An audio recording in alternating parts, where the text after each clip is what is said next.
Good morning বন্ধুরা, কেমন আছেন আপনারা? সবাই নিশ্চয়ই ভালো আছেন, আমিও ভালো আছি। আজ হলো রবিবার, সকাল এখন 9টা বাজে। আজকে ঘুম থেকে উঠতে অনেকটা দেরি হয়ে গেছে, 8:30টার সময় ঘুম থেকে উঠেছি। তারপরে চোখ মুখ ধুলাম, দাঁত মাজলাম, ফ্রেশ হলাম হতে হতে প্রায় 9টা। এখন চাটা করে নিয়েছি, দুজনের জন্য 2 কাপ চা নিয়ে নিয়েছি। এবার চাটা খেয়ে তারপরে সংসারের সমস্ত কাজ বাজে লাগবো। আর এই চা পাতাটা আনেন তো, আপনাদের বলেছিলাম না যে হেভি খেতে, 400 টাকা দানা চা নিয়ে এসছি। না বন্ধুরা, খুব একটা ভালো নয় জানেন। এবার থেকে ভাবছি ওখানে আর চা পাতা কিনতেই যাব না। ধুর, এই এত হেঁটে হেঁটে অত দূরে চা পাতা কিনতে যাই। তবে তন্ময়ের খুব ভালো লেগেছে এই চাটা, কিন্তু আমার খুব একটা ভালো লাগছে না, না স্বাদ পাচ্ছি না গন্ধ পাচ্ছি। চা খাওয়া হয়ে গেছে। এখানে তন্ময়ের জামা কাপড় 1 বালতি ভিজিয়ে দিলাম। ওর তো প্রতিদিনই কাচি, আর প্রতিদিনই বলে তুমি নাকি জামা কাপড় কাচো না। কবে একটা যেন বলছিল জানেন, পরশু দিনকেই মনে বলছিল, বলছে কি তুমি কি জামা কাপড় কাচা ভুলে গেছো? আমি কি বলছো গো, আমার বন্ধুরা দেখছি আমি প্রতিদিন কাচছি। তারপরে পাশের বাড়ির জেঠিমা বলছে, সুপ্রিয়া তুমি এত কাচছো, তোমার তো ওই জন্যই ঠান্ডা লেগে যাচ্ছে। আর তুমি চোখে দেখতে পাচ্ছ না প্রতিদিন, তাহলে কাঁচা গেঞ্জিগুলো পরে যাচ্ছ কি করে যখন কাচিই না আমি? এই নিয়ে ব্যাস আধা ঘন্টা দুজনের মধ্যে তক্কাতক্কি লেগে গেল। তারপরে ও ওর মতো কাজে বেরিয়ে গেল, আমি আমার মতো সংসারে কাজে লেগে গেলাম। এরকমই বোধহয় হয় বলুন স্বামী স্ত্রীর সম্পর্ক। আগে জানেন আমাকে এখন কিছু বলতো, সামান্য কিছু হয়তো বললো, সেটা নিয়ে আমি খুব মাথা খারাপ করে থাকতাম, খুব রাগ করতাম, কথা বলতাম না, চুপ করে শুয়ে থাকতাম। তারপরে একটু দুঃখে কষ্টে একটু কান্নাকাটিয়ে করতাম, মানে বালিশের একটুখানি কভারটা ভিজিয়েও ফেলতাম আর কি। কিন্তু এখন আমি সয়ে গেছি জানেন। আসলে সংসারের বয়সটাও অনেকটা হয়ে গেছে, আর আমার বয়সটাও আস্তে আস্তে বেড়ে যাচ্ছে। সেই জন্যই আস্তে আস্তে আমি না অ্যাডজাস্ট করতে শিখে গেছি। এখন কিছু বললে চট করে উত্তর দিই না। তার উপরে কি বলুন তো, বাইরে কাজ করে তো, আমরা ঘরে থাকি, মানে একা থাকি, একজনের সাথে দুজনের সাথে কথা বলছি, কিন্তু ওদেরকে 5 জনকে নিয়ে ওদের কাজ করতে হয়। তো সেই জিনিসগুলো আগে না আমি বুঝতাম না জানেন, তবে আস্তে আস্তে বুঝতে শিখেছি। এই তো 10 বছরে খানিকটা শিখে গেছি, আরও 10 বছরে আরেকটু শিখে যাব। তবে জানেন সংসার মানেই কিন্তু ধৈর্য, ধৈর্য না ধরলে ভাই সংসার করতে পারবে না, এটা আমি অন্তত বুঝে গেছি। আবার তার মধ্যে যদি যা ভাসুর থাকে, ওরে বাপরে বাপ, সে আর বলবেন না। চলুন, এখানে আজকে কি রান্না বান্না করব আপনাদের সেটাই তো বলা হয়নি, বক বক করেই যাচ্ছি। আজকে করব বিরিয়ানি। হঠাৎ করে খেতে ইচ্ছে হয়েছে আমারই, আর কারণ নয়, আমারই হঠাৎ করে বসে বসে চা খাচ্ছি আর চিন্তা করছি একটু বিরিয়ানি হলে খুব ভালো হতো। তারপরেই ব্যাকপ্যাক নিয়ে একদম চললাম, 2 নম্বর গেটে গেলাম। মাংস টাংস যা ছিল, মানে বিরিয়ানির যা যা লাগবে আর কি, সব কিছু নিয়ে চলে আসলাম। এখানে বিরিয়ানির আলুটা কেটে আগে সিদ্ধ বসিয়ে দিয়েছি। তার থেকে আগে একটা কাজ করেছি, সেটা হচ্ছে চালটা ভিজিয়েছি, মাংসটা ধুয়ে জলটা ঝরিয়ে নিয়েছি। এইবারে মাংসটা ম্যারিনেট করে নেবো। এখানে পেঁয়াজ কুচি দিচ্ছি। আজকে যতবার বিরিয়ানি করেছি ততবারই আমি মোটামুটি পেঁয়াজ একটুখানি মানে বেটেই দিয়েছি মিক্সির মধ্যে, কিন্তু আজকে ভাবলাম একটু পেঁয়াজ কুচি দেবো। পেঁয়াজ কুচি দিয়ে দিয়েছি, আদা রসুন বেশি করে দিয়েছি, হলুদ গুঁড়ো, লঙ্কার গুঁড়ো, নুন দিয়েছি, কাশ্মীরি লঙ্কা দিলাম। এবারে দিলাম একটু বিরিয়ানি মশলা, এবারে দিচ্ছি কাশ্মীরি লঙ্কা, আগে দিলাম গুঁড়ো লঙ্কা, ভুলে গেছিলাম। সব কিছু দিয়ে এটাকে এখন ঘন্টা খানেক মাখিয়ে রাখবো। তবে এর মধ্যে টক দইটা পড়লো না। আমি সব কিছু নিয়ে এসেছি জানেন, কিন্তু টক দইটা আনতেই ভুলে গেছি। কেওড়া জল, গোলাপ জল, মিঠা আতর এগুলো তো ফ্রিজে সবসময় থাকে। তবে আজকে মিঠা আতর একটা আনতে হলো, কারণ একটা আছে সেটা দেখলাম অল্প একদম, ওই জন্য আর একটা নিয়ে আসলাম। আর এখানে সাদা তেলটা শেষ হয়ে গেছিলো, সাদা তেল একটু ঢেলে নিয়েছে। আমাদের তো রান্নাবান্না সব কিছু এখন সাদা তেলেই করছি। তবে জানেন তন্ময়ের আবার পছন্দ না, ও আমাকে বলছে সাদা তেলে রান্না করলে মানে রান্নায় কোনো স্বাদই থাকে না। কিন্তু আমি শুনেছি সাদা তেলে রান্না বান্না করলে নাকি গ্যাস অম্বলটা কম হয়, এই জন্যই আমি এখন সাদা তেলে রান্না করাই শুরু করেছি। কিন্তু ও তো বুঝবে না, ও খালি জিভের স্বাদটাই বুঝবে। ব্যাস কষিয়ে রসিয়ে রান্না করো, সে সাদা তেল হোক আবার সর্ষের তেলই হোক না কেন, রান্না ভালো হলেই চলবে। ছোট প্রেসারটার মধ্যে অল্প করে একটু আলু চচ্চড়ি বসালাম, আর এদিকে ছোট বাটির মধ্যে আমার জন্য একটু গোবিন্দভোগ চাল দিয়ে একটা আলু ছোট ছোট করে কেটেছি। এবারে দিয়ে দিচ্ছি, ফেনা ভাত মতো করব। আর এতের মধ্যে একটু নুনও দিয়ে দেবো, নুন দিলে না বেশ ভালো লাগে খেতে। এবার লাস্টে খাওয়ার সময় একটু মাখন নিয়ে নেবো, ব্যাস একদম জমিয়ে ক্ষীর হয়ে যাবে। আর প্রেসার কুকারে আলু চচ্চড়ি বসালাম তিশানের জন্য। গতকাল লুচি করেছিলাম, সেই লুচি অনেকগুলো আছে, আমি তো বাসি লুচি ছোবও না, খাবোও না। তবে তন্ময় ওই চা দিয়ে বাসি লুচি খেয়েছে জানেন, বললাম তাও শুনলো না। তো ও খেয়ে নিয়েছে। তিশান বললো মা আমার জন্য একটু আলু চচ্চড়ি বসাও। আর এই দেখুন গেছিলো এখানে দই আনতে সামনের দোকানটাতে, ওই দোকানে নাকি আবার লুডো বিক্রি হচ্ছে। এই দেখুন টাকা নিয়ে গিয়ে আবার লুডো কিনতে গেল, দেখছেন। এইবারে আমার মাথা খেয়ে নেবে একদম, মানে সন্ধে হলেই শুরু করবে মা লুডো খেলবে না। আর আমার তো একই ঘাড়ে ব্যামো, তার মধ্যে লুডো নিয়ে কি জ্বালাতনে পড়বো বলুন তো। মাথা নিচু করে খেলতে হবে তো, মহা সমস্যা এটাই। আর ছোটো টুলও নেই যে টুলের ওপরে রেখে একটু খেললাম। তবে লুডো আনতে যাওয়ার আগে আমাকে বলে দিয়েছে প্রত্যেক দিন প্রত্যেকদিন রাত্রিবেলা নিয়ম করে একবার করে নাকি লুডো খেলতে হবে। তবে খেলবো ভাবছি জানেন, কারণ ওরও তো একটু আনন্দর দরকার বলুন না। আমরা তবু বড়রা একটু ফোন টোন দেখি, একটু ফোনের গল্প করলাম, মাকে ফোন করলাম, বৌদিকে ফোন করলাম, সময় কেটে গেল। কিন্তু এদের কাছে তো এখন খেলাটাই সব কিছু। যাই হোক, রাত্রিবেলা দেখি একবার করে খেলবো। কিন্তু কি জানেন তো, সন্ধে হলেই এত রান্না বান্না করে বাসন টাসন মেজে আর আমার খেলতে ইচ্ছা করে না, কিন্তু আমাকেও ছাড়বে না। গুড মর্নিং বন্ধুরা, কেমন আছেন আপনারা সবাই? নিশ্চয়ই ভালো আছেন, আমিও ভালো আছি। আজ হলো রবিবার, সকাল এখন 11:15 বাজতে যায়। ওখানে তিশানের জন্য একটু আলু চচ্চড়ি বসালাম, লুচি আছে, ও খেয়ে নেবে। আর তন্ময় চা দিয়ে লুচি খেয়েছে, যেটা একদম মানে কি বলবো, বিষ বলতে গেলে। তো খেয়েছে, ও আর কিছু খাবে না। আর আমিও একটু ভাত বসিয়েছি গরম গরম, ওই ঘি ভাত নয়, ফেনা ভাত মতো খেয়ে নেবো। ঘি তো নেই বাদ দিন। সব কিছুই নিয়ে এসছি, কিন্তু টক দইটাই আনতে ভুলে গেছিলাম। ওকে বললাম নিয়ে আয়। টক দই না হলে হয় মাংসতে, বিশেষ করে বিরিয়ানির মাংস। আর আজকে এত পরিমাণে বিরিয়ানি করব, 3 দিন ধরে খাওয়া হবে। দেখুন না, রান্নাই করব না। আর সকাল থেকে শরীরটা মানে গা পা ম্যাজ ম্যাজ করছে, এই পাখা চালাচ্ছে না ওই জন্য। পাখার হাওয়াতে শরীর কেমন করছে। পাখাটা যেই বন্ধ করে দিচ্ছে তখন একটা গুমোট গরম লাগছে, ঘুম আসছে না। পাখাটা চালালে একটু শান্তিতে ঘুম আসছে, কিন্তু ভোরবেলা আবার দেখছি মানে নাক টাক বন্ধ হয়ে যাচ্ছে ঠান্ডাতে। অল্প একটু কাঁচা ভিজিয়েছি, কাচবো। ঘরটা ঝাঁট দিয়ে নিয়েছি, দেখেছেন ধাক্কা দিয়ে চলে গেল। ঘরটা ঝাঁট দিয়ে নিয়েছি, শুধু মুছবো, মুছে কাচতে যাবো। তার আগে ভাবছি ভাতটা বসিয়ে দেবো। বিরিয়ানির ভাত আর মাংস এই দুটো হয়ে গেলে ব্যাস, আর অতটা কোনো ঝামেলা লাগে। এখানে আমার জন্য ভাত রেডি হয়ে গেছে, তবে খুব গরম তো, একটু পরে খাবো। আর এখানে তিশানকে দিয়ে দিলাম লুচি, আর তার সাথে আলুর তরকারি। লুচিটা বললাম একটু গরম করে দিই, বাবা আর ছেলে একই রকম, না না গরম খাবার খাবেই না। সে চামড়া হোক, চামড়া খেয়ে নেবো, অসুবিধা নেই, কিন্তু গরম খাবো না। এখানে বিরিয়ানির জন্য আলুটা সিদ্ধ করে নিয়েছি। আর এদিকে কিন্তু বিরিয়ানির জন্য চাল মানে জলটা বসিয়ে দিয়েছি, ভাতের চালের যে জলটা। আর এই দেখুন তিশান দই এনে দিয়েছিল, দইটা আগে দিয়ে 10 মিনিট একটুখানি মাখিয়ে রাখি।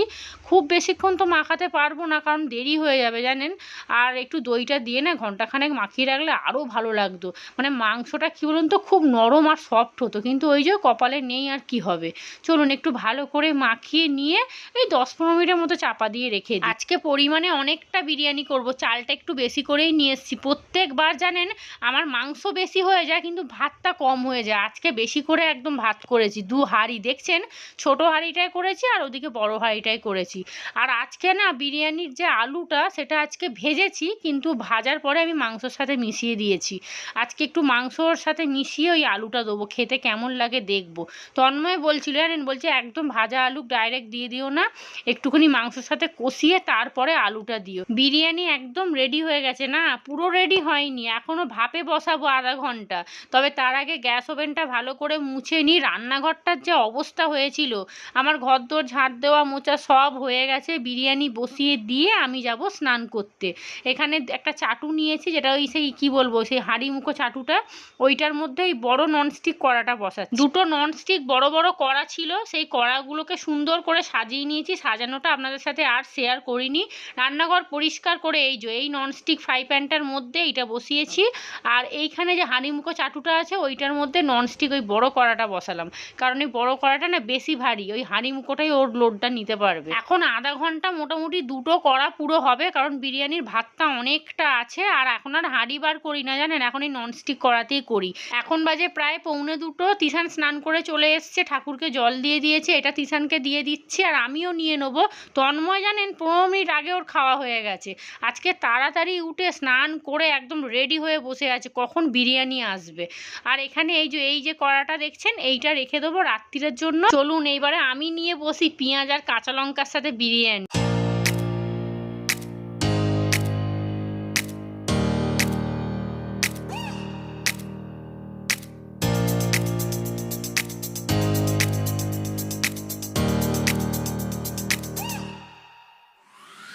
আমি এইবার নিয়ে বসে পড়েছি। চলুন একটু আলু দিয়ে মেখে খেয়ে দেখি তো কেমন হয়েছে। তবে তন্ময় অনেকটা খেয়েছে, আমাকে বললো হেভি হয়েছে। একটু ফুড কালার দিলে না খেতে বেশ ভালো লাগে। জানেন আমি একটু ফুড কালারই দিই এখন বিরিয়ানির সাথে। তবে কেশরটা কিনতে পারি না, অনেক দাম বলে একটু ফুড কালার দিয়ে দিই, একই তো ব্যাপার, খালি ছাদটাই যে একটুখানি অন্যরকম।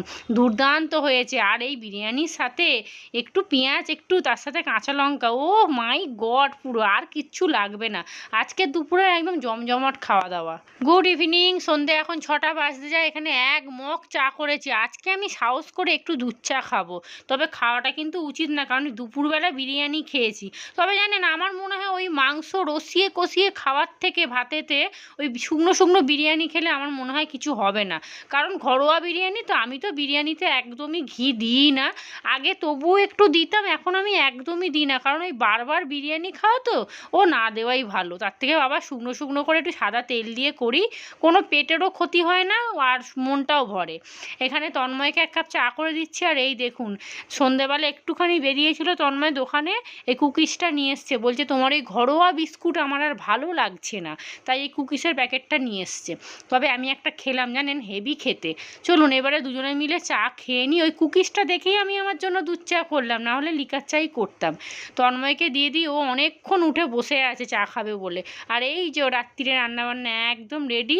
আজকে একটুখানি যাব হচ্ছে আমাদের সামনের বাজারটা। এই দেখুন 1 কাপ ভর্তি করে চা নিয়েছি, একদম ওই কুকিজ দিয়ে আজকে চা খাবো।